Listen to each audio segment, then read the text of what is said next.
Në fazën fillestare të punimeve të rezervuarit të Kasharajt, është një investim që bëhet nga Bashkia Lushnjë bashkë me Ministrinë e Bujqësisë dhe në këto momente që kemi filluar punimin, jemi duke punuar për gjatë shuarsit ose katastrofikut, i cili është edhe pjesa kryesore për këtë investim, cila ndihmon në përmbytjet në rastet e katastrofik dhe që ndodhin nga moti, nga të gjitha këto, dhe pjesa kryesore në të cilën tani po merremi dhe jemi në pragun përfundimit të kësaj pjese dhe do të vazhdohet në sistemimin e pjesës kryesore Sarajineska, e cila jep drejtimin e ujit për vaditje, do të bëhet betonimi të gjithë kanalit Vadic dhe do të bëhet edhe shuarsi në fundin, në pjesën fundore të katastrofikut. Si ka qenë gjendja e tij përpara ndërhyrjes tuaj? Si e klasifikoni?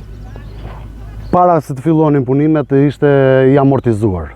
Kishte shumë dëmtime, gjëra që me këtë periudhë është një investim mjaft i mirë. Çfarë do të thotë gjendja e tij? Domethënë rrezikohesh për mbytja e Lushnjës? Në rast të motit të keq ose të një gjendje katastrofike nga moti, rrezikohej që me daljen e rezervuarit të kishte përmbytje, rrezikohesh e gjithë zona që është nën kaskadën e rezervuarit. Kur pritet të përfundojnë punimet, sa do të zgjasin?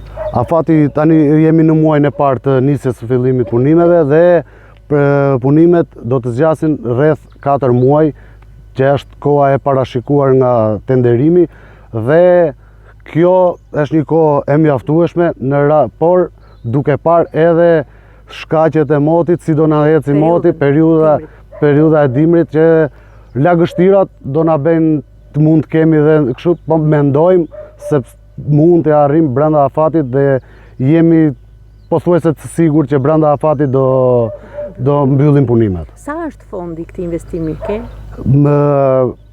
Sipas informacione dhe tabela aty është 34 milion me gjithë të VSH.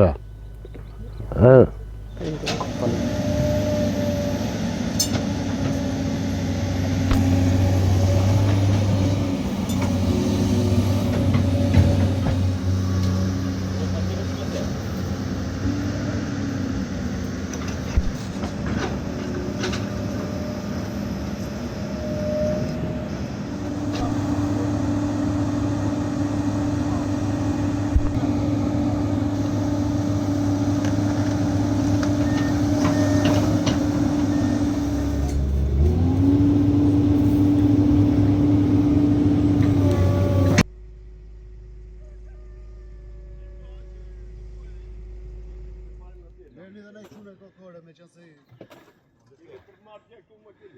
Jam vën pak atë.